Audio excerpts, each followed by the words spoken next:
সরকারি মেডিকেলে ভর্তি হয়েও লেখাপড়ার খরচ নিয়ে দুশ্চিন্তায় সাতক্ষীরা জেলার কলারোয়ার শিক্ষার্থী নাদিরা খাতুন। আর্থিক অসচ্ছলতার কারণে মেয়ের মেডিকেল পড়ার খরচ জোগানোই চ্যালেঞ্জ সবজি বিক্রেতা বাবার। তাই সন্তানের পড়াশোনা চালিয়ে যেতে সরকার ও বিত্তবানের সাহায্য চায় নাদিরার পরিবার। সাতক্ষীরার কলারোয়া উপজেলার বোয়ালিয়া গ্রামের আবু বকর ও শামসুন্নাহার দম্পতির ৪ মেয়ের মধ্যে নাদিরা খাতুন তৃতীয়।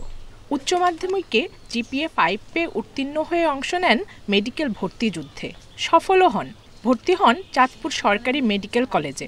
আর্থিক সংকটে এখন তার এমবিবিএস শেষ করা নিয়ে দুশ্চিন্তায় নাদিরা।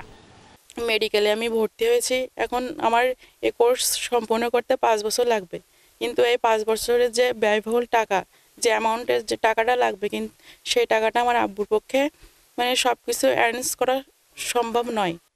সন্তানের পড়াশোনার খরচ জোগানে সবজি বিক্রেতা আবু বকর সহায়তা চেয়েছেন সরকার ও বিত্তবানদের।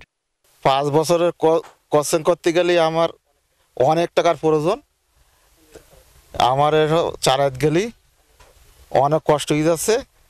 সরকারিভাবে যদি আমার কিছু অনুদান সাহায্য করে তাহলে আমার মেয়েটার স্বপ্নটা পূরণ হতো। এদিকে মেধাবী শিক্ষার্থীদের ঝরে পড়া ঠেকাতে কাজ করার কথা জানিয়েছে প্রশাসন।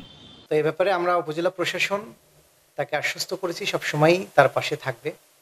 ইতিমধ্যে বেশ কিছু জায়গা থেকে তাকে আশ্বস্ত করা হয়েছে, ছোট ছোট কিছু অনুদানও পেয়েছে। অসহায় ও দুস্থের সেবায় নিজেকে নিয়োজিত করার ইচ্ছা নাদিরার। তার মতো মেধাবী শিক্ষার্থীর স্বপ্ন পূরণে এগিয়ে আসতে পারে সমাজের হৃদয়বান ও সচ্ছল ব্যক্তিরা।